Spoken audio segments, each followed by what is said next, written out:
tara koron nife Cheikh Umar Foutiyou tara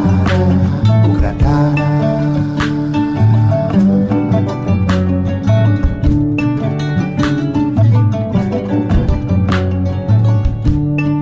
mbokk yi ñu ngi leen di nuyu kenn ku nekk turam ak santam ñu ngi rafetlu baax seen ànd ak Ferlo FM 94.0 ak 3w.jolofactu.com seen émission pencum Jolof mbokk yi ni ñu ko baaxoo di ko ànd ak yéen gannaaw bu ñu gërëmee bu baax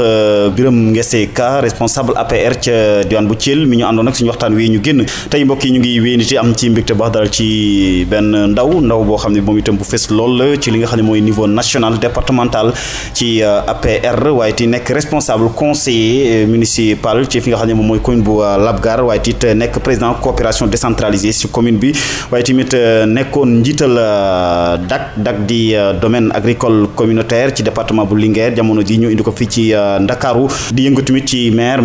mouvement des élèves étudiants républicains di tamit laal ci lu jëm ci wàllu COSER lii lépp nag ñu fas yéene waxtaan ak moom Moussa Sow ñu ngi lay nuyu di la dalal jàmm. maa ngi lay nuyu Dame di nuyu ñi ñuy déglu. di rafetlu bu baax invitation bi maa ngi nuyu jolof yëpp ci weeru koor bi di leen ndokkeel parce que ñun jolof la ñu am jolof la ñuy ndamoo di rafetlu bu baax nag invitation yi parce que Dame yow vraiment dañ lay féliciter bu baax ci émission yi ngay def. alors Moussa mu Badde Moussa mu Labgar Moussa mu Linguère en tout cas Moussa mu Jolof. Dame yow tu es informé hein vraiment man xaw ma woon ne xam nga ne Labgar fële laa dëkk Badde. xam naa ko baax. pour man Labgar rek nga xam. donc boo ci dugalee Badde ça me fait un peu un sourire aux lèvres. donc dama ci kontaan bu baax xam ne yow da ngay gëstu loolu tax ma ne la yow Dame ku jara félicité nga. maa ngi tudd Moussa dëkk fi nga wax sànq de Badde nag benn dëkk la bu ndaw 4 kilomètres avant nga egg Labgar foofu la Badde nekk foofu laa dëkk foofu laa cosaanoo. alors Badde jege nag Labgar di xamul lu leen boole nag. waaw Badde ci Labgar la jógee parce que ñi dëkk Badde Labgar lañ dëkkoon xam nga rek sama mbokk pël yi moom bu ñu demee ba jur gi bëri dañuy foral di dëkk ci kaw loolu moo indi Badde ñu dem sànc foofu dëkk fa. mën nañu wax daal seen wuro Rumango mooy Labgar. voilà c'est ça mën nañu wax noonu parce que départ bi c'était ça Badde Witnde la woon Labgar moo nekkoon wuro Rumti léegi ñu dem ba finalement ñu dëkk Badde nag boo gisee Badde yàgg na léegi parce que Badde booy xool bu jàllee Labgar moo amee première école primaire ba mais Badde foofu la deuxième école primaire bi am donc loolu lu yàgg la donc. alors ni nga ko waxee Moussa Sow léegi ci lu jëm ci Badde bi nga xam ne fa nga fekk baax fa nga cosaanoo Badde di nekk ci commune bu Labgar alors tey jii Moussa Sow fi mu daal di jaar xëy na ci parcours scolaire am alors gannaaw Mbour ak lu jëm ci CM Demba Diop ak loolu Moussa lan lañ ci mën a leeral. waaw di profito di nuyu waa Badde di nuyu également waa Labgar ak waa département Linguère yëpp. Labgar laa duggee école 2 at laa fa def sama nijaay jël ma yóbbu ma Louga laa defee C1 ba am sama CFE entrée en 6e bi ma amee sama entrée en 6e sama beneen tonton yóbbu ma Caajaay xam naa loolu aussi xamoo ko ci woon. Caajaay moom voilà. waaw Caajaay maître Omar Youm. voilà c'est ça maître Omar Youm. Caajaay def naa fa 2 at 6e ak 5e jógee Caajaay ñëw Mbour nag daanaka ville ba nga xamante ne ville boobu laa gën a miin ci Sénégal. fa laa defee de la 4e à la terminale. fa laa amee bac au lycée Demba Diop auparavant au CEM Saw Serigne Amadou Wade CS3. donc foofu laa amee bac ñëw Dakar université Cheikh Anta Diop. alors département. Sciences économiques fa laa amee sama master 2 actuellement yàlla def may liggéey ci ministère de l'emploi ñu affecté ma au niveau du programme des domaines agricoles communautaires. alors oui Moussa tey jii li gën a waral dal bi ci seen émission pencum Jolof bokk na ci ñu fas yéene indi ay leeral ci lépp loo xam ne jëm na ci DAC yooyu di domaine agricole communautaire yooyu lan moo ko daal di yëkkati dëgg-dëgg waaye lu jëm ci maire bi nga xam ne mooy itam moo ëmb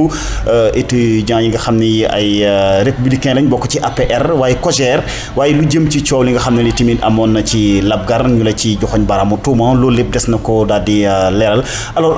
gannaaw njàng mi nga xam ne am nga ko Moussa Sow tamit Moussa Sow xëy na teel na wala dugg ci wàllu politique lan moo ko ci xiirtal dëgg-dëgg. bon politique day daanaka xam nga bi ñu amee bac dem université Cheikh Anta Diop dañ doon def li ñu tuddee syndicalisme nekk ay délégué nekk njiitu étudiants yi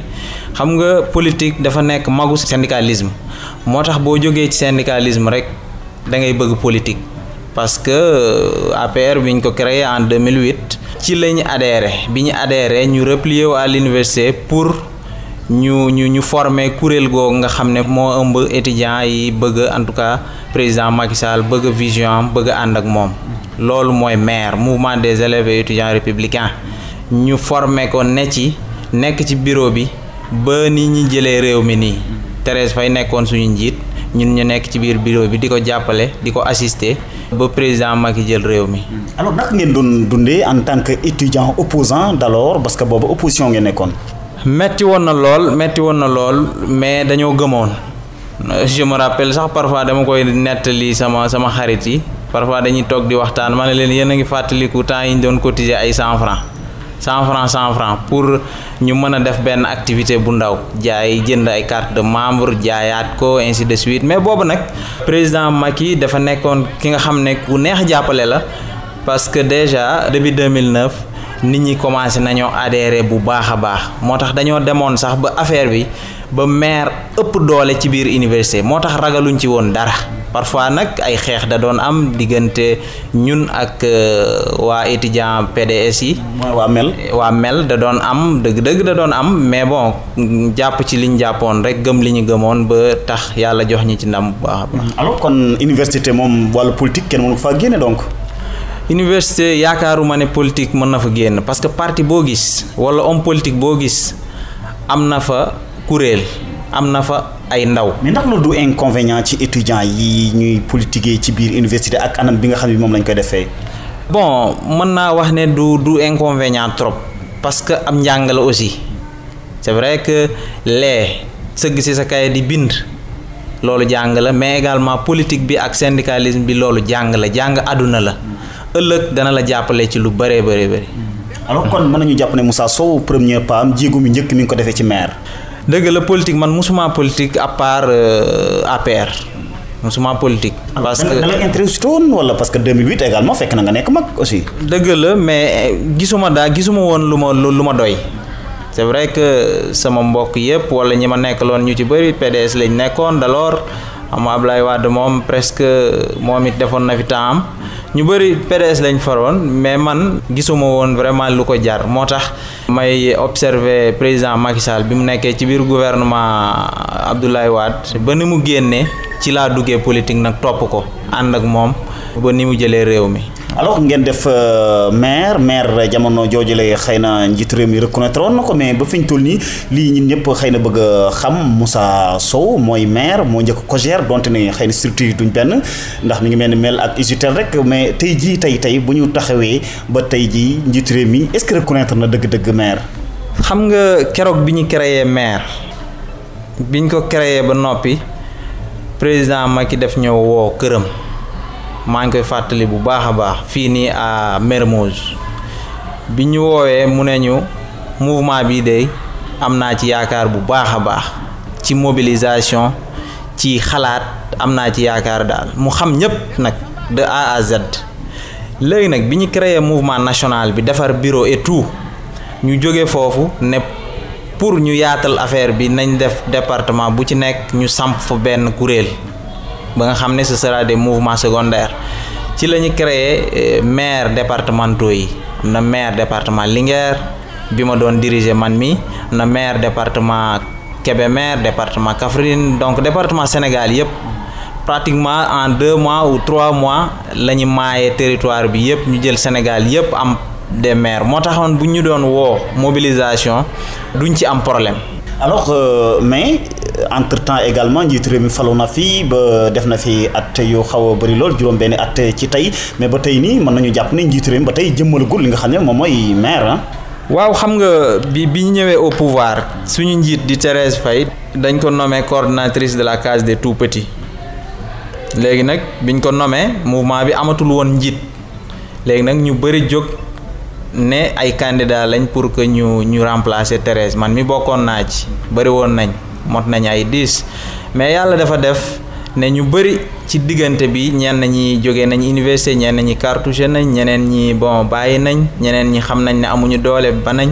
donc man ak yeneen ñaar ñoo ci des wala sax mën naa wax ne man ak keneen ki nga xam ne Thérèse bon moo ko doon jàppale et tout man nag peut-être dama bokk ak Thérèse génération même si moo ma jiitu université donc voilà moo tax mu jàppale keneen man itam am ñu ma jàppale moo tax ci la ñuy dox ba nëgëni donc féewaloo moo ci am moo consensus amu ci moo tax ba tey njiitu réew mi nangu koo taxawal. waaw consensus mënu ci am je ne pense pas waxtaan xam nga mouvement bu demee ba ñaar wala ñett soxla mën nañu waxtaan c'est vrai consensus difficilement la ci am. parce que ku nekk day bëgg a diriger te ci kaw am na ñu lay jàppale. oui mais comme amul élection Moussa Sow njiitu réew mooy tànn ki ko neex bu boobaa lan moo ko bloqué. waaw xam nga comme ni mu ko defee woon opposition moo tànnoon Thérèse fii aussi moom moo war a tànn donc moom la ñuy déglu xam nag kan mooy Moussa Sow parce que damay fàttali rek keroog bi ñu demee di ko souhaiter bonne année 2018 bi. dama ñëw di présenté wu jox ko loxo ne ko Moussa Sow département Linguère mu ne ma déet neel Moussa Sow Labgar ce qui veut dire que xam na ma bu baax parce que war na ma mën a xam parce que effectivement bi mu ñëwee 2012 bi mu ñëwee campagne électorale jógee Ranérou jaar Barkédji ak Linguère ñëw Daara Jolof foofu lañ defee woon meeting bu mag bi ñu ñëwee mais man maa jëloon kàddu jeunes yi kàddu xale yi étudiants yi ak enseignants yi man la ñu wóolu woon jox ma seen kàddu bi ma waxee ba noppi ñëw nuyu ko donc ci la ma xàmmee ba léegi bien avant la ma xàmmee mais booba la ma gën a xàmmee.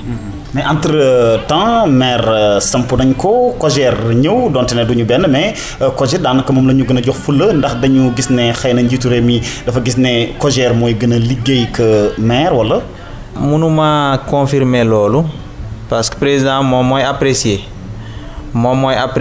def. en tout cas li dal xelam en tout cas ñun am nañ yaakaar ne bientôt léegi yàggatul mu nommé coordonnateur maire comme ça ñu jublu ci liggéey bi jàppale ko pour mu am deuxième mandat en 2019. te yaakaar nga ne yow lay doon. bien sûr yaakaar naa man lay doon. te boobaa bu nekkee yaakaar naa ne fierté la pour tout le département de Linguère mais mbégte la pour waa Jolof yépp. mais boobaa nan kay la ñuy def Omar Gueye moom itam fes na ci mbiri de. Omar Gueye bon xam nga ñaar bu ñuy xëccoo moom bu ñu joxee kenn ki rek keneen ki day daal di rangé wu. jàpp naa ne bu ñu ma ko joxee dana rangé wu. parce que aussi Omar Gueye xam na ne man maa ko jiitu ci parti bi gën koo xam parti bi gën koo xam texte yi gën koo xam autorité yi ne ci parti bi moom 2012 bi ñu jëlee réew mi ba noppi lay soog a ñëw ci biir parti bi loolu sax du ci dara mais xam na jàpp naa ne daal man maay grand frère am ci biir parti bi donc logiquement dama jàpp ne man maay candidat idéal pour diriger le mouvement. alors bu boobaa ñu dañuy wax ne objectif wala liggéey lan la maire mouvement des élèves étudiants républicains mën a indil APR rawatina njiitu réew mi. lu bëri mën na ko indil lu bëri parce que mouvement bi nga xamante ne c'est un mouvement de veille et d'alerte parce que université bu demee bay waaj a yëngu mouvement boobu moo koy xam wax ko président et puis aussi bu mobilisation xëyee aussi wala gonte je pense que mouvement ba nga xamante ne lu muy mobiliser pratiquement structure yi nekk ci biir parti bi ñi ciy mobiliser loolu bëriwuñu parce que booy xool jëlal rek département bu ci nekk jëlal 200 personnes il y a 45 départements c'est 9000. Et vous avez le soutien du chef de l'État? Bien sûr, bon, j'ose espérer que j'ai le soutien parce que lu yàggul dara rek dégg naa ay autorités wax nañ ma ne bon président bàyyi na ma xel bu baax keroog ci seen waxtaan nee na ma bon man rek la xam ci candidat yi et donc loolu aussi sant yàlla la di xaar nag mu nommé moom moo nekk coordonnateur donc destiné du maire. oui Moussa Sow mbokk yi seen émission Pencum Jolof mais bu boobaa tey ji départemental ñu bëri biñ ne dañ lay dalal jàpp nañ ne xëy na Moussa Sow au niveau national un peu international lañ ko gën a xamee mais au niveau départemental ci biir Jolof daanaka politique am dafa des dëgg-dëgg rawat na ci maire dajale ndaw ñi ñu bootu ci liggéey bi lu tax loolu. loolu boo ko waxee dama lay gëm parce que xam nga parti bi structuré wuñ ko au niveau national rawatina au niveau du département de Linguère ñëpp xam nañ lu fa am genre pëccëxoo la amul structure des femmes amul structure des jeunes amul structure des étudiants moo ci amoon te daanaka amatul sax presque donc looloo tax daal et puis aussi convergence des cadres républicains convergence des cadres avec Bohum Sow boobu sax mën nañu wax ne tane na am na fa bon parfois dañuy def ay activités mais structuré wuñ ko daal comme nu mu waree moo tax nag bon dajale jeunes yi day daal di jafe mais nag jàpp naa ne tey ji buñ ci jógoon mën nañ leen a dajale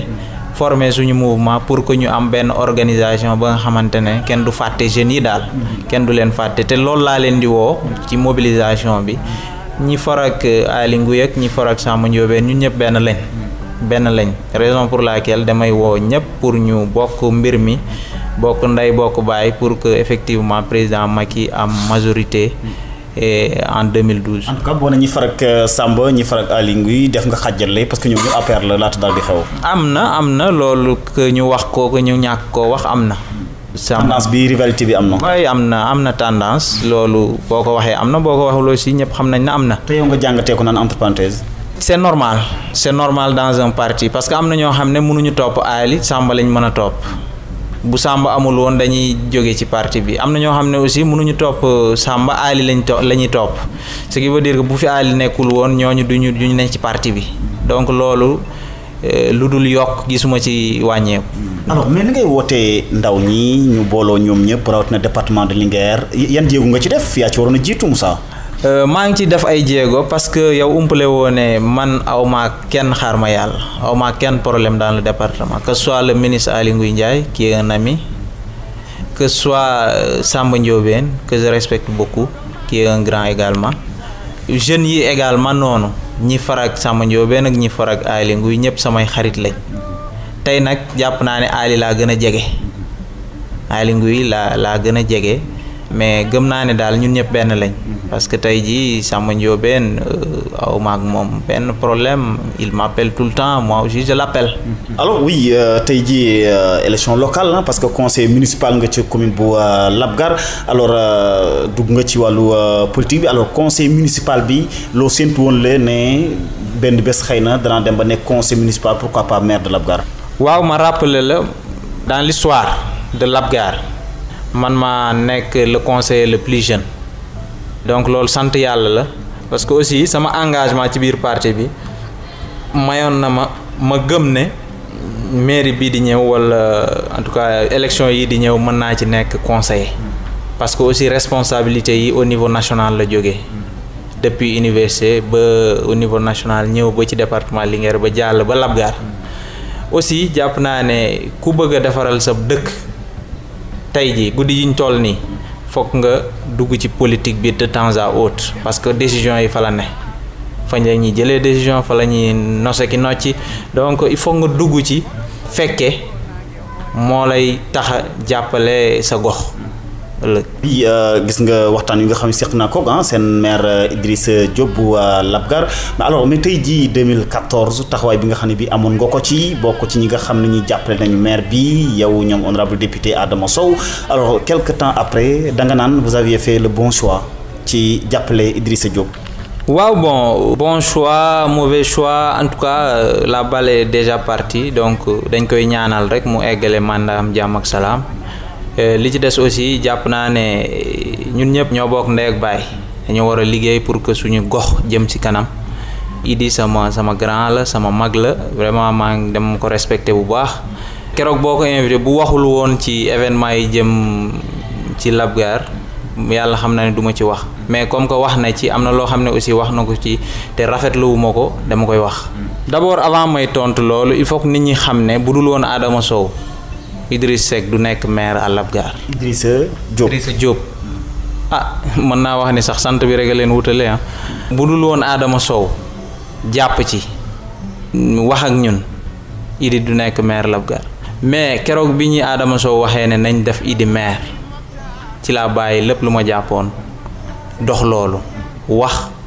jëf def lépp pour que Idi nekk maire. lu tax nga yaakaar ne Adama Sow bu ko jàppale wutoon wala bu waxutoon ngeen jàppale ko du ngeen ko jàppale wala du nekk maire.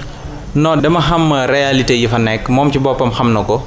donc il était minoritaire donc mënul woon a nekk maire tant que voilà Adama Sow joxewul woon boobu instruction boobu. par rapport ak conseil yi mu amoon moom. par rapport ak conseil yi mu tegoon loxo jàpp naa ne bu ko Adama Sow ak pël yi fa nekk bu ñu ko jàppalewul woon du nekk maire ça j'en suis persuadé. alors mais jàppale na ko def na li mu waroon def non.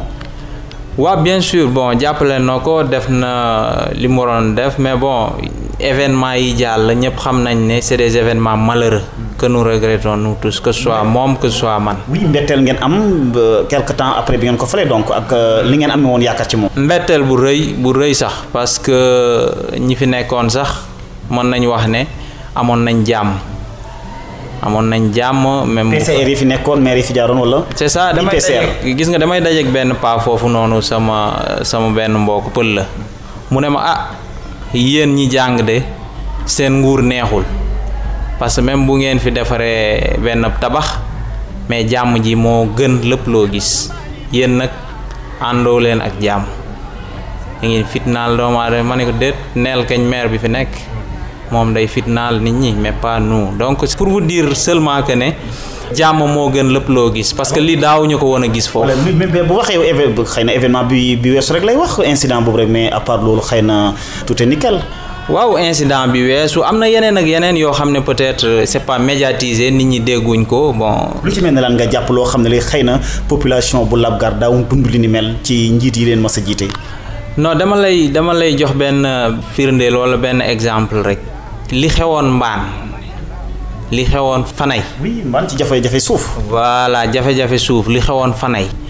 mais desoon na tuuti mu xew Labgar bi Idi tooge. te suufa ko naroon indi. suufa ko naroon indi bien sûr parce que dafa am benn waa ju jógee fële fanay et puis fanay la jógee mu ñëw bon bëgg fa dëkk Idi ne par force dafay dëkk te waxtaanul non seulement waxtaanul ak conseillers yi mais également waxtaanul ak. benn chef religieux wala chef coutumier donc man dama jàpp ne nit bu jógee fële bëgg a dëkk c'est vrai que Sénégal ñun ñëpp ñoo ko bokk mais da ngay taaj say conseil ngeen waxtaan ngeen délibérer ça c'est un deuxièmement aussi l'idéal dafa maye que ne nga woo ñëpp ngeen diisoo toog waxtaan loolu du am problème mais ñëw bëgg a forcer donc loolu du sotti. du dox. alors mais jafe-jafe ci foncier xëy na joxuñ kenn koo xam ne kii yellowu ko dans la commune. non c'est-à-dire dëkku fa te au lieu mu jox ko fu mu ko war a jox dafa dem dugg ci yeneen village joxe ko foofu. bu ci mel ni par exemple ñi déglu te mosuñoo dem Labgar. Badde fi ma dëkk foofu la maye benn village mais changé nañ tur bi sax parce que dafa ñëw ne Badde 3 wala Badde 3 am Badde 2. la ko bëgg a may donc village boobu Badde 2 lay tudd wala Badde 3 léegi nag paa yi jóg bon population yi jóg ba finalement ñu changé tur wa xam nga loolu yëpp day indi jeexi jaaxa ci diggante nit ñoo xam ne dañoo dëkkoon ci jàmm ak salaam nekk fa donc amul woon benn problème seen diggante loolu day indi problème bu ñu ko waxtaanee woon délibéré commune loolu du am benn problème. en tout cas yow conseil municipal nga mais amul fenn fu mu ko wootee ngir waxtaanee ko. non y en a pas amul et puis je le défie d'ailleurs sur ça amul fenn fu mu ko wootee ne délibéré nañ wala et puis loolu benn exemple rek benn exemple laa la joxe parmi tant d'autres. oui mais incident yi nga xam ne moom moo mujj am bi ngeen ni waajal élection législative bu la si joxoñee baaraamu tuuma tey Moussa lan ngay wax d'abord tëj nañ la ci kaso jamono ji liberté provisoire nga nekkee bu boobaa lan nga ciy leeral. waaw daam dañuy sant yàlla parce que yàlla day nattu doomu aadama gëm naa ne bu la nattoo dalaa bëgg philosophie boobu laa ko jàppee en tout cas képp ku ma ci tooñoon baal naa la ci xol bu sedd guy. te man jàpp naa ne dañ ma tooñoon ci loolu mais nag góor laa xam ne yàlla day nattu nit gëm naa ne nattu la donc dépassé nañ étape boobu ce qui s'était passé c'est juste que Moussa deful waxul mais seeni complot moo tax Moussa aujourd'hui dem ba Louga ne foofu quelques jours ci kaso ba. mais Moussa xam nga tamit ñi ñuy déglu xam nañu mbir yi ni mu demee woon vraiment boo nee défaut te ñu jàpp ne xëy na yow yaa gën a ruux askan wi ba ñu def li ñu def ci bi ñuy monté comité boobu la bu boobaa tey boo nee laalewu taqewu day nuru leneen. xam nga lépp a ngi jógee ci le 12 juillet 2017 le 12 juillet 2017 le maire était à Dakar fii ci Dakar la nekkoon mu woote foofu son adjoint mu ne ko na woote réunion d'ailleurs adjoint am boobu sama papa ju ndaw la quoi donc na woote réunion bi mu wootee réunion pour ñu monter le comité électoral mais certainement dañoo waxante ñoom ñaar comme quoi que Idi na nekkaat président comité électoral boobu. parce que loolu bu ko noonu la ko waxee parce que nee na Linguère la ñu waxtaanee ba maire bu ne yaa jiite comité électoral bi nekk sa commune. loolu amul fenn déggewu ko fenn aussi. parce que man Linguère laa nekkoon bi ñuy monter comité électoral départemental maa ngi fa woon toog bi maître ka di yëkkati baaraamam ne dafa bëgg a nekk président comité électoral départemental maa ngi fa woon toog man ak benn jeune bu dëkk Sagata bu tudd Soy bu siis ñun ñaar ñoo nekkoon ci commission des jeunes di comité départemental donc bu ne ñoom sii de la bu ne ñoom ñi fa nekkoon nee nañ maire bu nekk na dem dëkkam nekk fa président comité électoral man damay naan loolu du dëgg parce que comité électoral ça c'est politique mairie ba nag loolu institution la comprendre xanaa kon mbir mi nekkatul démocratie amul logique. alors moo ko tax ngeen yaakaar ne dañu ko waroon a wote. xam nga moom dafa jàpp ne man dama bëggoon a nekk président comité électoral bu Labgar alors que man bëgguma ko woon a nekk. manifesté wu fenn. manifesté wu ma ko parce que man déjà man nee naa sama bopp ne je suis membre laa ci comité électoral départemental donc jaratul may jël benn poste au niveau communal man ci sama wàllu bopp man maa ko waxoon ñépp ba pare ñoom nag dañoo jàppoon ne man damaa ñëw pour nekk président comité électoral et tout donc loolu nag loolu je pense que ne du c'est pas ça loolu la ñu waroon a xalaat. oui mu ne Moussa xëy na moom moo ñëw ci organisation bi moom mu jàpp ne tamit xëy na moom moo doon wootee du ñëpp la ñu woo ñun woo ñoom ñoo waroon a ñëw yaa nekk ci bunt bi ba coow li amee ne xëy na songu leen jóg leen fin na daal di ci am bu boobaa dañ naan Moussa génn mais vraiment Moussa nitu fin la. déedéet man daal jàpp naa ne le seul tort que j'ai commis c'est que li ma bokk ci parti bi am détermination bi ma am gëm ne président Macky c'est un bon président di ko jàppale. gis nga le 12 bi ñu ñëwee adjoint bi woo ma ci bureau am ne ma Moussa man de dama bëggoon ñu monter comité électoral bi mais ñu def Idi président ma ne ko maire man de franchement man awma dara loo xam ne bañal naa ko Idi wala contre naa ko moo ko loin de là dama ne dañoo woote assemblée gis nga assemblée lépp lu fay génn lépp luñ fay wax moom mooy wëy moom la ñuy jël bu ñu duggee ci salle ba bu ñëpp nee Idi la ñuy def président comité électoral yàlla xam na ne awma problème boobu te mën nañ ko def amul benn problème majorité bu waxee man awma ci problème parce que man bugguma nekk président comité électoral bu Labgar bugguma woon a bokk sax ci bureau ba faf dama ñëwoon rek parce que je suis politique fa laa dëkk te conseiller laa fa mais également responsable politique laa loola ma fa indi woon. gis nga le 12 boobu bi ñu duggee ci salle ba bi ma adjoint maire waxee ba noppi ma ne ko baax na en tout cas li ma la wax man loolu laa jàpp majorité bi buñ nee Idi la man awma problème mais buñ nee du Idi mais waruñu def Idi sinon on va perdre les élections. te majorité bi dañ ñëwoon du Idi. biñ ñëwee dugg salle commencé réunion man maa doon présider réunion ba. adjoint maire jël parole wax ne vraiment bëgg nañ monter comité électoral mais bu ñu sañoon Idi mooy nekkaat président comité électoral mais ñëpp presque dañoo réunion ba keroog kenn xamul lu mu doon nuru ñëpp a jóg ne bugguñu Idi nekkaat président comité électoral wala boog ñi ci ëpp ku nekk jël parole ne bugguñu Idi nekkaat président comité électoral. dañuy waxtaan ñu tegoon ko fan par exemple ban ko waxee lan moo nekkoon seen argument pour que Idi maire bi du leen jiite. seen argument bari na dafa am ñoo xam ne dañ ne Idi musul def compte rendu dégg naa ko mu ne ci moom la njëkkee ñëw indi xaalis teg ko ci taabal bi mais Idi musu ko def je suis désolé musu ko def Adama Sow moo ko fa doon def ak ñi jiitu Adama Sow ñoom dañ doon indi xaalis teg ko ci taawul bugguñu ci dara teg ko ci digg taawul bi ne xaalis bi ñu jox ngi nii nan la ñuy def mais Idi musu ko def bu ne ci moom la njëkkee mais moo ngi tooñ sax ñi ko jiitu parce que Adama Sow booy xool yoonam newul woon ci xaalis leneen nga koy reprocher mais pas xaalis Idi nag xaalis ba musu ko teg ci taawul ba ça c'est un. Deuxièmement élection bu jàllee musul def compte rendu mais majorité bi loolu la ñuy wax. te man ma ànd ci aussi. oui mais lu tax laajoo leen ko pour mu def pour mu leeral mbir yi donc. ah laajaat kay wala laajaat gars yi kañ laaj nañ ba sonn te nekkul seulement élection yi jàll mais yeneen ak yeneen activité donc looloo tax effectivement bugguñu woon a def Idi président comité électoral bi passé te aussi majorité man jàpp naa ne majorité ci réunion bu ñu waxee loolu la ñu war a tënk. mais malheureusement bi adjoint maire bi xamee ne fii nii Idi du fa baaxle dafa jóg dem bi mu jógee dem xam nga quelques mbokk Idi ay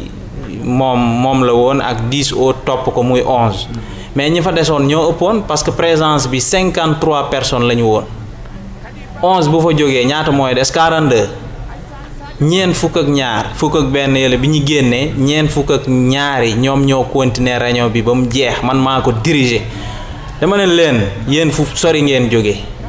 am na ñoo xam ne dañoo bàyyi seen yitte waroon a dem ci luuma yi te ay père de famille ngeen ay mag ngeen bu ñu réunion indee nañ ko jeexal kët waaw ma ne leen nag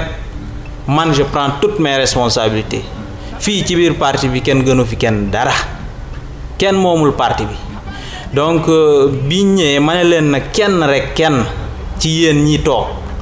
bu nee nañu arrêté réunion bi ñu arrêté ko ñu xaar ba Idi ñëw malheureusement pour eux ñëpp dañ ne nañu continuer réunion ba ci lañ continuer réunion ba biñ ko continuer ñu ñëw bay avant ñuy mettre en place le bureau ñëpp laa jox kàddu ñu wax ku ci nekk wax li nekkoon ci xolam mu génne ko ma ne leen nag bureau baa ngi nii président vice-président trésorier secrétaire ainsi de suite ma ne leen léegi bureau baa ngi nii kan moo bëgg a nekk président ñetti nit yëkkati seen loxo Mamadou Korka Diallo Amadou Sampaate ak keneen heureusement ma ne leen nañ dem waxtaan heureusement ñu am consensus ñu jox Mamadou Korka Diallo présidence bi ñu ñëw ba ci trésorier Amadou Sampaate ba nekk Amadou Sampaate ba bokk na ci ñi arrêté woon. te ñun ñëpp say gaay lañ tamit. ñoo ñëpp ñoo ànd. say gaay lañ ma ne. bien sûr samay gaay lañ. mais seulement xam nga dëkk ba ñëpp ay gaay lañ mais injustice bu bëggee dem ñëpp ay taxaw ne injustice bi du jàll. mais alors loolu bi premier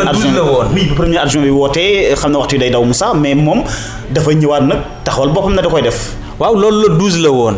c'était le mercredi 12 juillet ñu teg ci jeudi suñu benn maam wàññeeku fa samedi ba Idi woote réunion mais malheureusement samedi ba moo nekkoon sarax si mu repoussé ko ba lundi ba le 17 jour boobu lañ ñëw fekk saa waay taxaw ci porte bi yor benn feuille benn këyit. moom la maire ak i rakkam xaw ma ay garde corps lañ xaw ma ñu taxaw ci wetam yor benn feuille ne ku ma tudd mooy dugg ku ma tuddul du dugg est-ce que daam bu fekkente ne logiquement dañoo bëgg a gagner élection est-ce que loolu war na mën a nekk. mais comme yéen fal ngeen seen comité ba noppi Moussa réunion bi sax lu leen ci indiwaat. réunion ba mais réunion ba pour ñëpp la. c'est-à-dire bu ñu def ngeen seen ndaje def ngeen seen comité def ngeen seen président pare ki ngeen fal ngeen ko mais maire bu woote waatee lan ngeen fa doon tegaat si tànk lan nga fa doon def sax par exemple yow. non mais bu fekkente ne maire dafa woowaat ñëpp ñun dañuy yaakaar ne premièrement mooy yëg nañ ne génn na ça c'est un. deuxièmement dañoo ñëwoon comme que maire bi ñëw na ñu waxtaan ñu xool nan la ñuy responsabiliser bureau boobu bi ñu fal loolu moo ñu fa indi woon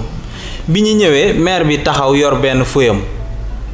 ne chaque bureau de vote dafa choisiral boppam 3 personnes ñoom ñooy dugg léegi naa mu naan sax ñenn ñi ki même ki ko jàmm kooku moom moo ko choisir moom moo ko choisir mu bokk ci réunion bi ba pare nekk mandataire ci bureau de vote am. mais kooku noonu mais boo Issa Bofel Dia kooku depuis temps PS da doon bokk ci bureau bi ba pare mandataire la fa bu ne moom moo ko choisir mais loolu nuruwut ak dëgg. beneen affaire bi mu ñëwee ne loolu est-ce que loolu tey jii xel bu sell mën na ko jàpp ñun ñu bëgg a gagner bëgg a am maximum de voix ñëw ne ñii ñooy dugg ñee duñu dugg mais gars yi mën nañu voter contre bu ko defee le président Macky Sall mu ñàkk ci commune de Labgar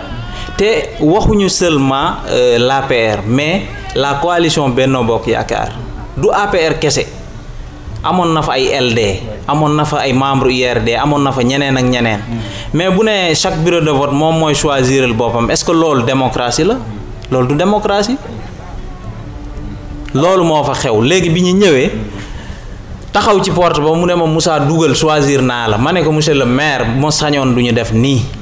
lii baaxul nit ñi dañuy waxtaan bu juboo moo gën ngay jël sa daggitu fooy nga naan da nga ciy bind turu nit ñi ñett par bureau de vote 11 bureau de vote ñett par bureau de vote donc loolu yenuwul maanaa bu même boo ko doon def sax mais wool nit ñi ngeen toog waxtaan ñu ne kii ak kii la ñuy choisir bu ko defee ñëpp ànd ci jàmm ne ñooy. avant may terminer mu ne ma entre wala nga jóge fi ma ne ko fii mënoo ma fee jógeloo fii moomoo fi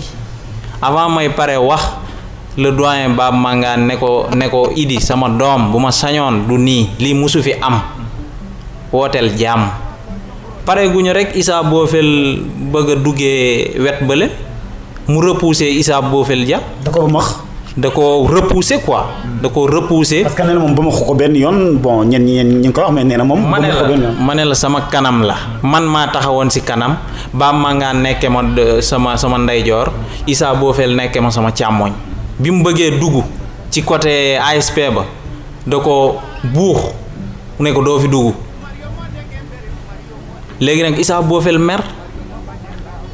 bi mu meree mu génnee paakam jam waa ji nii la fa demee amul ku la wax lu dul lii xam na ne wax na lu dul dëgg. alors mais yow àndoo woon ci ni mu procédé woon ni mu doxalee woon mais paraît-il que tamit sa oto moo ko yóbbu Linguère. ah mais bien sûr biñ ko jamee ba noppi gars yi biñ ko fobee sama oto moo nekkoon ci buntu bi ñu dugal ko ci chauffeur bi ne ma yóbbu ko ma ne ko yóbbu ko hôpital xam nga ku bëgg a jàmm du def li mënoon naa bañ. oui nga ubbi ab l'enquête jàpp ci ñeneen ñi. waaw bi ñu paree foofu après ñu yóbbu ko Linguère et tout ñun ñu jógee foofu man parce que Linguère laa logé woon di ñibbi Linguère chef de brigade woo ma téléphone mu ne ma Moussa fan ngeen nekk ma ne ko ñoo ngi jógee Labgar di ñëw Linguère ñoo ngi côté Xaadaar mu ne ma ana Issa Bofel ki jam Idi le maire ma ne ko ñun ñoo nekk day ñëw Linguère dawul tiitu ci defu ci dara moom moo ne ma Moussa jaaral sama kër ñu ànd Linguère ma dem gendarmerie ma ne ko mu ne ma woy ci laa jaaree këram récupérer ko sama oto ñu ànd xam nga chef de brigade mënoon na ma woo ma ne ko gisuma Issa Bofel lu mu ci mën mais dama xam ne man nekkuma nit koo xam ne damay fen wala damay lëndëmal mbir mi ndegem moom moo ne ma naa fa jaar ñu ànd Linguère ma jaar récupérer ko bi ma wooyee ma ne ko ñoo ngi ñëw mu ne ma nañ daje Xaadaar bi ñu ñëwee ba Xaadaar ndeke jot na benn coup de fil comme quoi que boo jàppee Issa Bofel jàppaaleel aussi Moussa Sow parce que bi ñu demee foofu hôpital Linguère ñaari rakkam yi gaañu woon yi amoon ay égratignure la ñi gaañu woon tuuti kenn kii def ne man maa ko jam man xaw ma sax nit ñi téye paak jaasi waxi nopp moo tax chef de brigade bi mu koy interroger ne ko mais yow kan moo la jam mu ne Moussa je porte plainte contre Moussa chef de brigade yi def ne ko da ngaa juum de Moussa xamul sax nit ñi jàppee paak nan la lay jame donc loolu moo lay won ne complot la bañ Moussa nekk ci biti continuer liggéey bi moo tax ñu ne peut-être nañ def tout pour que ñu arrêté waale Moussa nii la demee. oui après ñu jël la yóbbu la mais woo kenn vraiment ne jóg leen xeex bi na xeex leen. non man du ma ko def. man au moins am na lu ma jàng. te même bu ma jàngul woon sax. mais loolu bon sens nanguwu ko est-ce que nit dana jóg rek ne xeex leen mais loolu bon sens nanguwu ko. mais li mu def en tout cas yow neexu la woon peut-être mënoon nga wooyee beneen arrangement. mais moom kay xanaa moo bañ ñun arrangé nañ ba sonn di wootee nañ de gauche à droite alors léegi ñu jàpp leen yóbbu leen Linguère jaar yóbbu leen Louga. alors mais bu fekkee dem na ba jàpp ne xëy na ci mbirum mbokk la wax nga ko léegi ne mbirum mbokk la mais dem ba mbirum politique bëgg cee dugg ndax da nga yaakaar dañ doon bëgg a politiser dossier bi. dossier bi day jàpp naa ne niñ ko médiatiser noonu doy na waar maanaam yëgal bi xibaar bi dafa gaaw dafa law ci saasi waa Dakar dégg nañ ko waa Louga dégg nañ ko waa Linguère ainsi de suite ñëpp ko dégg à l'intervalle de 1 heure de temps wala 2 heures de temps donc loolu rek tey na xel. léegi bi ñu ñëwee. tey xel journaliste ñoo def seen liggéey rek. non foofu journaliste amu fa woon moo tax yaa quelqu'un là à Louga keroog daje nañ bi ma génnee ma ne ko yow li nga bind ci Labgar dara amu ci parce que def ne dañoo dugg ci biir forandoo yi di wax samay forandoo di wax ba si yàgg xam nga ñu jóg di saagante ba si yàgg sama forandoo jam idi ci biir saal ba alors que ñun dugguñu woon sax saal amul woon sax réunion ba mujjuutu woon a sax am. diffamation la kon. diffamation la ma ne ko nag baal naa la jéggal naa la ci xol bu sedd guy mais prochainement bu ngeen di bind mais yaxayti dem leen ba ci lieu yi la neutralité c'est la nouveauté mais dem leen ba ci les lieux ngeen wax ak ñoom. ba ci source bi. alors source ba. oui mais tey jii réaction bu njëkk bi nga xam ne bi mbir yi amee Aly Ngouille Ndiaye le ministre am na ko ci réaction bi nag nga ko jàngatee. daf la choqué. bon mënuma choqué de trop parce que seulement ministre bi aussi xam nga justice dafa nekk quelque chose d'indépendant justice am na lu muy def keneen du ci mën dara ci daar tout de suite keneen du ci mën dara que soit nga nekk ministre wala nga nekk leneen il faut que gars yi xool étudier waat surtout que bu amee plainte man et puis loolu def ma bett sax ki ma porté plainte rakku Idi la mais sama xarit la. certainement kooku aussi dama koy baal ci xol lu sedd guy dañ ko wax rek ndeysaan il est innocent baal naa ko ci xol bu sedd guy mais loolu dafa baaxul sax dafa baaxul ci diggante xarit diggante mbokk dafa baaxul mais jam-jam bu amee mais ki jam weddiwul ne jam na mais jarul ngeen ci porté waale keneen plainte ainsi de suite pour ne ko moom moo laal keneen ki alors que kooku yorul woon sax paaka am na dégg naa sax am na ñu ne man maa génne pistolet jox ko Issa Bofel pour mu jam Idi pistolet amu fa woon am na ñu ne man maa génne paaka jox ko Issa Bofel alors que kanamu ñëpp la village ba keroog maison communautaire ba dafa fees dell mairie ba dafa fees dell presque waa Labgar gépp a ngi fa woon. alors ñëpp gis nañ ni mu demee woon. nga ne réaction le ministre de l'intérieur Aly Ngouille Ndiaye dérange wu la benn yoon. non dérangé wu ma. bu la dérangé wul am na si yenn mbokk yu mu dérangé donc. non certes bon am na ci ñu mu dérangé tuuti parce que daf leen invité woon fële këram Clim léegi am na benn kàddu daal bu mu fa yëkkati boo xam ne neexul woon ñu bëri samay mbokk lañ. ak yow tamit. neexul woon ñu bëri léegi man maa ngi woon Louga xaw ma woon lu xew. léegi biñ ma ko waxee ma ne leen nan la ko waxee kii ne nii la ko waxee keneen ñëw ne nii la ko waxee ma ne ko nag man franchement bëgg naa ngeen delloo ci seen xel lii ndogalu yàlla la day jeex te man ragaluma ci dara ndegem defuma yàlla léegi mu génne ñu ci lii bi ñu demee aussi alhamdulilah parce que dañ fa fekk sonnuñ ci benn yoon bi ñu demee Louga yàlla dafa def bi ma ñëwee biñ ma defee mandat de dépôt dama fekk kenn koo xam ne kilifa la ci biir maison d'arrêt et de correction de Louga nekk sama promotionnaire maa ngi moom ñoo jàngandoo université nekkandoo ci benn bokk amphi kilifa la ci ñi fa nekk donc kooku aussi yombal na ci affaire yu bari. alors mais tey liberté provisoire bayim négandiku mais moom la maire bu jàppee ne xëy na li ngeen ko def lépp jam ko bu toon ak moom du ngeen génn parce que moom moo ñëw constitué en partie civile pour que mu jéggal leen ngeen dem n'est-ce pas signe grandeur la def foofu. waaw bon moom avant muy ñëw Louga sax fekk man ak Amadou Sampaté Ba génn nañ loolu il faut mu leer fekk man ak Amadou Sampaté Ba génn nañ parce que loolu laluwul woon ci dëgg moo tax ñu libéré ñu. parce que enquête nañ dem nañ ba Labgar enquêteurs yi mais ñi interroger foofu à chaque fois lu baax la ñuy wax ci ñun du ñu ay nitu ay ndogal la ainsi de suite mais bi ñëwee biñ may rapporter affaire yi ma ne loolu bettu ma képp kuñ fa interroger luuma la woon mardi mais gendarme yi dañ fa demoon di interroger naan leen Moussa est-ce que nitu ay la est-ce que mos na def lii est-ce que mos na yor paaka mais gars yi ñett la ñu wax Moussa mosul yor paaka Moussa dafa nekk quelqu'un boo xam ne dafa respecter nit ñi. alors Moussa comme ni nga ko waxee mais bi ngeen ñëwee ci Louga am na ñu bëri ñoo xam ne ñëw nañu visiter leen donte nga wax nga ne xëy na moom laata muy leen di ñëw di jéggalu wala di leen jéggal sax fekk na yéen génn ngeen bu yàgg alors jëlal leen avocat Samba Ndiobène Ka kon moom moo leen jël avocat. bu baax Samba Ndiobène Ka d'ailleurs dañ koy sant di ko remercier bu baax jàppale nañu jëlal nañu avocat def na ci alalam. Aly Ngouille aussi ñëw na fa mook jabaram seet si nañu kaso ba donc bi ñu ñëwee moom itam def na ci xaalisam quoi que l'on puisse dire am na lu mu ci def donc ñoo ngi leen sant di leen remercier bu baax a baax mais également au niveau national am na ñu jógee au niveau national ku mel ne Birame Faye ay jeunes yoo xam ne au niveau national la ñu xamante jël ay oto ñëw foofu ay ministre ñu woo ñu téléphone. ñoom ñëpp am na ñoo xam ne dañoo dem bay ñëw des autorités de ce parti jour bi ñuy ñëw jour boobu lañ génn donc pour vous dire que gis nga Issa Bofel moom dafa reconnaître ne moom moo jam comprendre te kanamu ñëpp la te moom aussi peut-être dafa meroon rek mais moom nitu jàmm la maire bi sax wax na ko nitu jàmm la xaritam la woon aussi.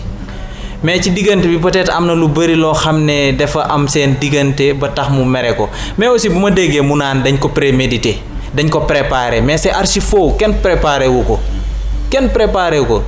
gis nga pël dignité am la yor am na loo xam ne boo ko bëggee def doo ci génn loolu c'est tous les pël même boo amul doole da nga am na loo nga xam loo xamante ne ci loolu ngay jëfandiku pour faj sa buux bi mu ko buux daal moom moo indi coow lii lépp. buux gi ñu ko buux mais amoon na aussi ay passe d'armes passe de parole affaire yooyu c'est-à-dire que maire bi da doon wax moom muy tontu moom itam muy wax maire bi di tontu boobu avant ñuy yegsi ci porte bi la peut-être depuis boobu la maire affaire yooyu te buux bi aussi kanamu ñëpp la bi mu ko buuxee ci la waa ji mer bi mu meree génnee paakam ñëpp yamuñu.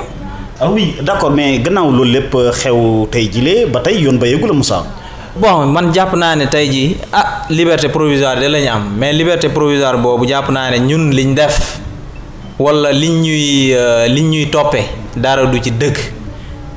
coups et blessures détention d'une arme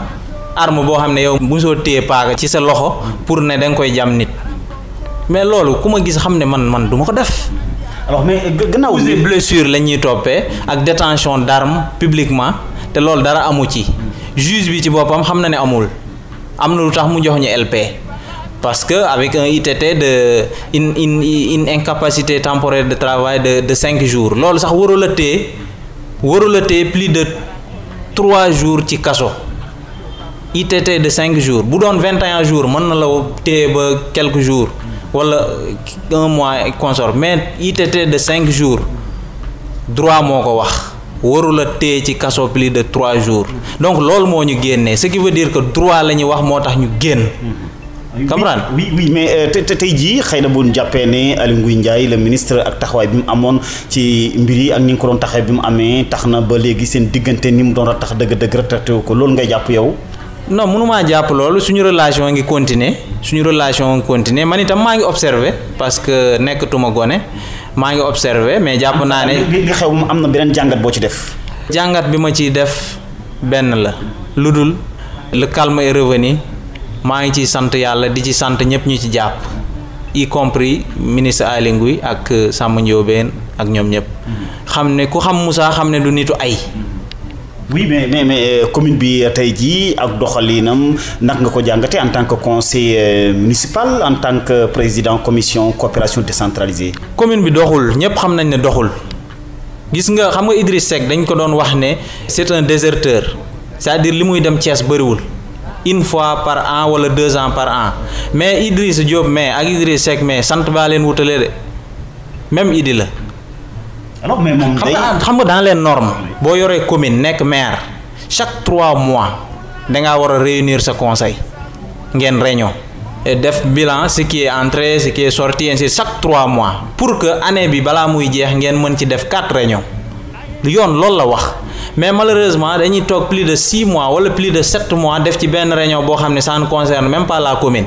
dañuy dégg benn mouvement di ma rek wala benn lenn loo xam ne ça ne concerne même pas la commune ñu woote réunion rien que pour ñu ne réunir nañu ainsi de suite mais gestion bi amul délibération amul dara lii du commune. alors mais tey jii moom bu demee ba ne tekki na ndombal tànkam ci yenn structure wala ONG ngir commune bi ndax bu boobaa duñ ne dëgg-dëgg nag mi ngi bàyyi xel liñ ko dénk. loolu mënu moo ko gëm gis nga xel xalaat lay jëriñ. lu ci mel ni Serfala bi nga xam ne bii gis nga commune bee tax xëy na mu génn ci. loolu gëwuma ko xel xalaat lay jëriñ Labgar Gueye du ko tax mu démissionné fi mu nekkoon fi mu doon tedd du ko tax man xam naa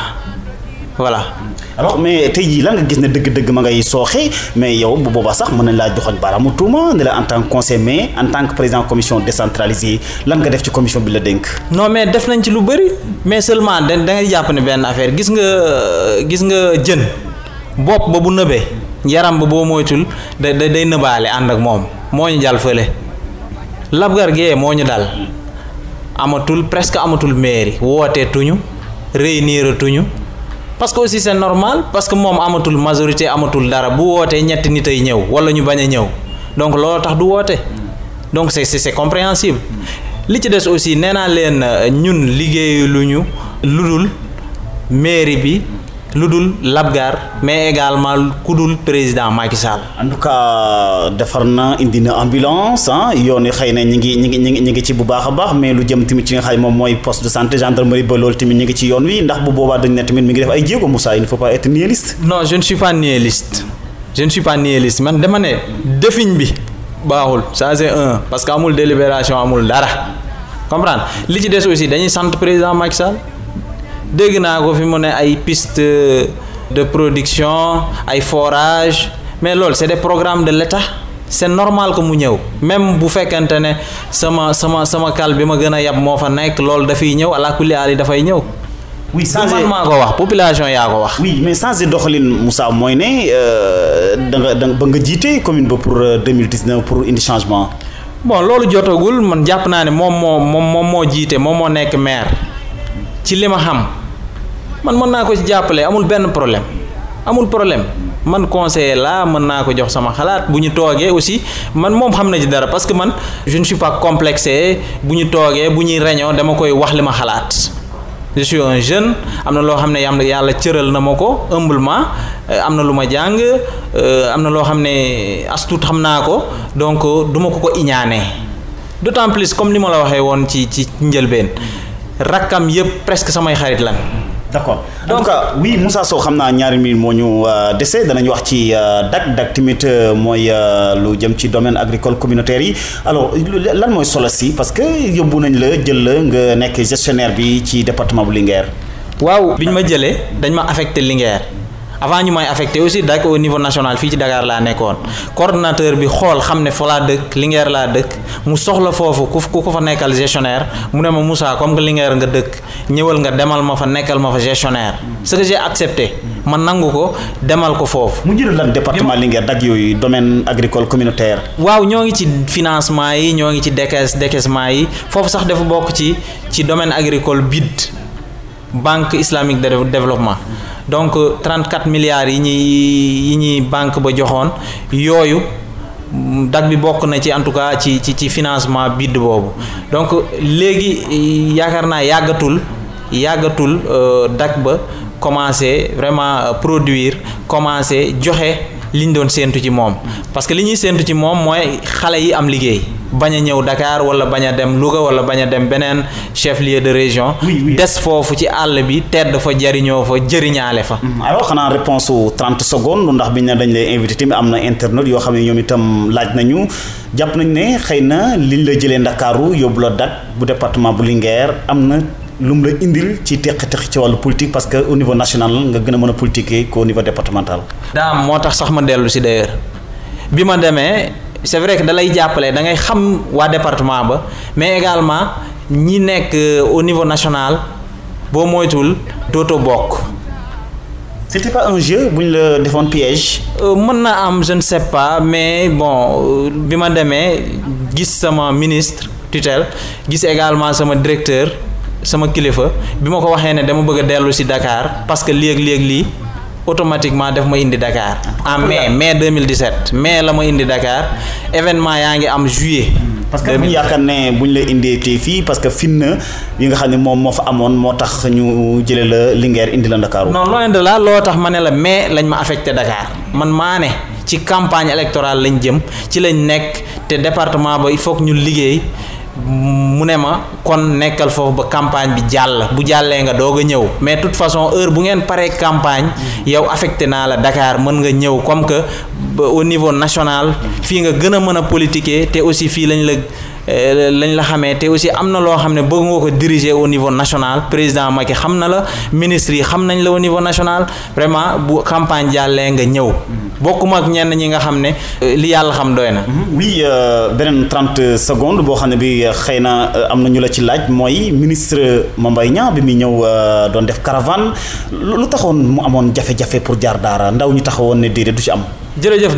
daam je pense que loolu boo ko laajee Abdou Ka sax mën na la confirmer li ma lay wax nii Aly Ngouille ak Samba Ndiobène dañoo jubawul woon trop léegi ministre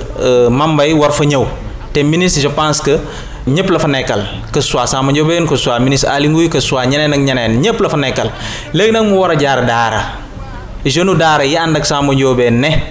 bu jaaree Daara du yomb ci moom danañ sol ay t-shirt yu rouge danañ takk ay morceaux yu xonk et tout pourquoi parce que waxu ko Samba Ndiobène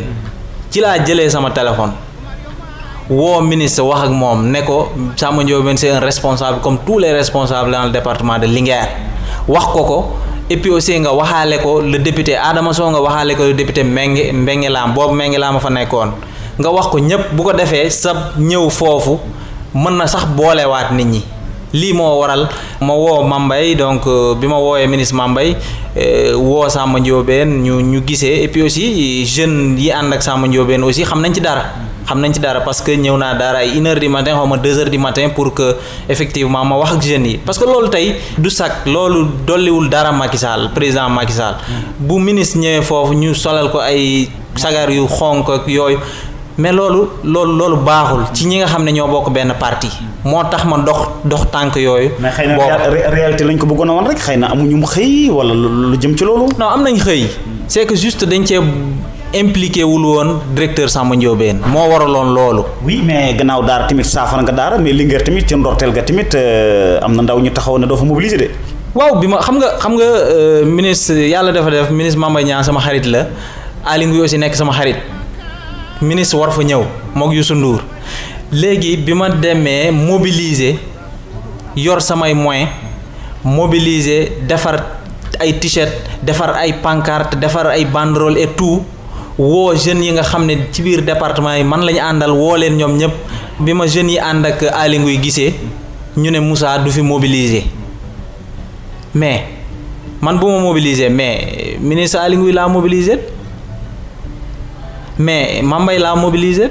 moo tax sax après bi ñu gisee photo Aly Ngouille ci sama mobilisation dañoo mujj rus bi ñu demee di ma boole ak Aly Ngouille naan leen Moussa woy moo ngi mobiliser ainsi de suite Aly Ngouille ne leen mais bàyyi leen ko dafa war a mobiliser Moussa ci ñun la bokk te s'il y a un jeune à aider dans ce département c'est bien Moussa moom lañu xam depuis fort longtemps ci parti bi muy reyante ba nëgëni te kenn ci biir département bi que soit directeur que soit ministre kenn ci ñoom jàppale wu ko ci liggéey moom moo reyante ba am liggéeyam au niveau national. oui Moussa xam naa ne une minute rek parce que mënuñ laa dalal ba jóg te waxuñu ci étudiants yi jafe-jafe yi nga xam ne ñu ngi koy jànkonteel grève illimitée yi nga xam ni moom la ñu nekkee gannaaw Fatou Fallou Sène ca Ndar ñu koy jaale ñaan yàlla xare ko aljana alors mais tey jii Moussa Sow li coow lu dëgg-dëgg mooy bi mbiri xewee njiitu réew mi lu jëm ci inspection générale d'État bi nga xam ne jëloon na ko pour mu lëñbal lu jëm ci direction des bourses xool bourses yeeg ni ñu koy doxalee daanaka mbiri demagul fenn mais ay njuut njaaj ay luubal dëgg-dëgg te ci daal di am en tant que ancien laa lay interroger foofu ndax da nga yaakaar ne lii mbetteel la ba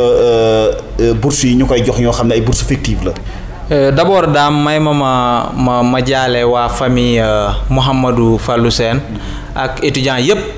ak waa Sénégal yëpp perte boobu c'est une perte énorme parce que tey jii bourse warul tax ñu dem ba rey nit te bourse dañ ko war a fay à temps man c'est vrai bi ñu nekkee université dañ doon def front bourse bu xawee tardé tuuti dañuy def front génn ci télé bi ba pare def ngénte tubaab ce qu'on appelle ngénte tubaab ñëw ci resto yi ne kenn du joxe ticket parce que boo amul xaalis amoo loo jëndee ticket bu ko defee boo amul loo jëndee ticket doo mën a lekk te université dafa nekk Sénégal bu ndaw que ce soit université Cheikh Anta Diop que ce soit université Saint-Louis dafa nekk Sénégal bu ndaw c'est un Sénégal en miniature donc bu fekkente ne amuñu xaalis fayuñu boursier à temps du ñu mën a am effectivement lu ñu jëndee ticket moo tax ñuy faral di def ngénte tubaab maa ngi ci féliciter nag président Macky Sall parce que teel naa jël ay décision parce que bi mu déggee affaire bi parce que moom nee na joxe woon na ndigal pour que ñu virer bourse yi depuis le 5 mais malheureusement ci diggante bi viré wuñu peut-être entre les services et consorts moo lënt bi fa la nekkee tardement bi fa la nekkoon ba tax étudiants yi dem grève ba li xew ci. en tout cas dernière information mooy Ecobank mi nga xam ne mooy banque bi war a fay étudiants yi weddi na ko nee na yi xewul ci moom am na sax ay milliards yoo xam ne état bu Sénégal amee na ko. te booy xool Baydallah Kane mi nga xam ne moo nekk recteur université Gaston Berger ak directeur Crous ñoom ñaar. président jëlee leen fii c'est parce que loolu yëpp bëgg affaire bi am jàmm affaire bi retourner au normal pour que effectivement étudiants yi jàng ci jàmm ak salaam pour que jàmm ñëwaat daal. mais jeexatul parce que ñu ngi sàkku tamit ci ministre de l'Intérieur Aly Ngouille Ndiaye Amadou Ba Mary Teuw Niane ñu tekk seen ndombal tànk. non dana jeex parce que président Macky Sall recevoir na leen te dana leen recevoir ci diggante bi donc jàpp naa ne daal tout va retourner à la normale. Donc voilà quoi jàmm ne ñooy nit ñi delluwaat ci classe yi jàngiwaat li ñuy déplorer rek c'est la mort d'homme te loolu vraiment ñoo ngi koy naxarlu bu baax di ko jaale encore une fois sénégalais yépp di ko jaale waa Patar fi mu dëkk. oui ñu bay la nga tàggoo ñu doon déglu Moussa Sow amoon nañu mbégte dalal seen émission Pencum Jolof. waaw daam maa ngi lay jaajëfal bu baax vraiment kontaan naa tey bu baax ci dalal bi nga ma dalal parce que. jàppale na ma ba ma leeral yu ci bëri li ma doon dégg ci suuf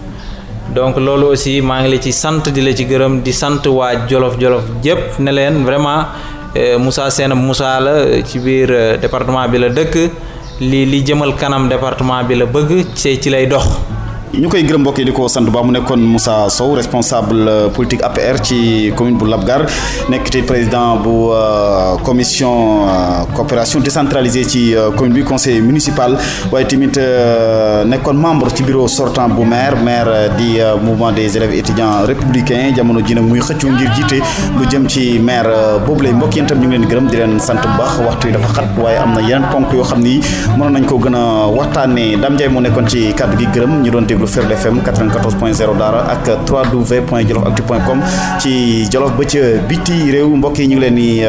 gërëm di leen sant di leen ñaan ko ak jàmm dox daje beneen gaaw ak beneen gan jàmm ak jàmm